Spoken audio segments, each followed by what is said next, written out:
Hello, my name is Sophie Turinetti, and I'm a master's in social work candidate in my last semester. My capstone project is titled The Impact of Social Engagement on Geriatric Depression.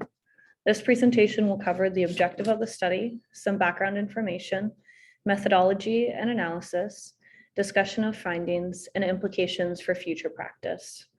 The present study aimed to determine a relationship between social engagement and geriatric depression among adults over the age of 65 through an archival data analysis. Now, some background information. Prevalence rates of geriatric depression among community-dwelling older adults are often misreported due to the strict diagnostic criteria the DSM-5 poses. Because symptoms of depression are often misconstrued as somatic or cognitive illnesses and the processes of aging. These challenges are a possible explanation to the low prevalence rates of geriatric depression, which are reported at approximately 10 to 20%. There are certain demographic populations where depression rates increase, such as older adults in long-term care living facilities and adults over the age of 80. As adults get older and the opportunity for social activities decline, often due to retirement, a decline in health, and loss, social isolation and depression become more prominent among the geriatric population. Social engagement is defined as social and emotional connection with people and the community. It relates to social integration, support, and interaction. Social engagement has been found to have a strong positive impact on well-being, health, and mental health. Social engagement, specifically the quality of relationships, has been found to be a strong protective factor against depression and depressive symptoms in older adults.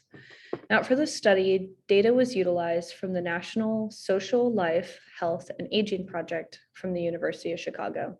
This was a longitudinal study that began around 2005 with 4 rounds of data and over 4,400 respondents. The present study only utilized up to round 3 data because round 4 data is preliminary and is currently being analyzed.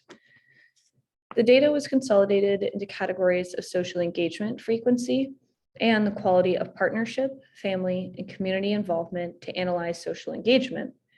There was a loneliness scale, 2 depression scales, and a self-rated depression scale used to analyze depression. The data only provided responses of frequency. A chi-square test of independence was performed to examine the relationship between social engagement and geriatric depression with significant results. A non-experimental archival data analysis was used to test the hypothesis that the study will determine significant findings and associations among social engagement and geriatric depression.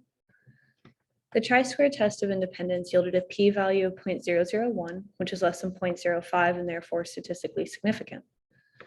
Now, when looking at findings in the study, there were interesting findings among specific categories within the social engagement and depression domains. Rates of depression were moderate, which is consistent with research that states community-dwelling adults have lower rates of depression. The quality of interpersonal relationships was found to have the highest levels of satisfaction. This finding was significant because levels of loneliness were low, despite the frequency of engagement and community satisfaction being low. The finding of high satisfaction of interpersonal relationships may be a mediating factor to depression and a reason why depression rates were so low in this study.